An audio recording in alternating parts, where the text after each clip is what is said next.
বাক্সটি ভীষণ নড়াচড়া করছিল এবং ভয়ঙ্কর শব্দ আসছিল। সেটি খুলে দেখাতেই দেখা যায় একটি ভ্যাম্পায়ার।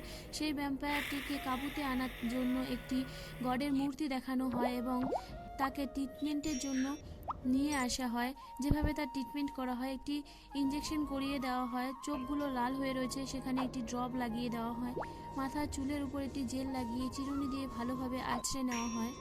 চুল আঁচড়ানো হয়ে গেলে দাঁতগুলো দেখো কি ভয়ঙ্কর লাগছে, সেই দাঁতের ট্রিটমেন্ট করা হয়। ভালোভাবে একটি মেশিন বসিয়ে নিয়ে দাঁতগুলো ভালোভাবে শেপ করে নেওয়া হয়। একটি কাটার দিয়ে বড় বড় দাঁতগুলো কেটে নেওয়া হয়।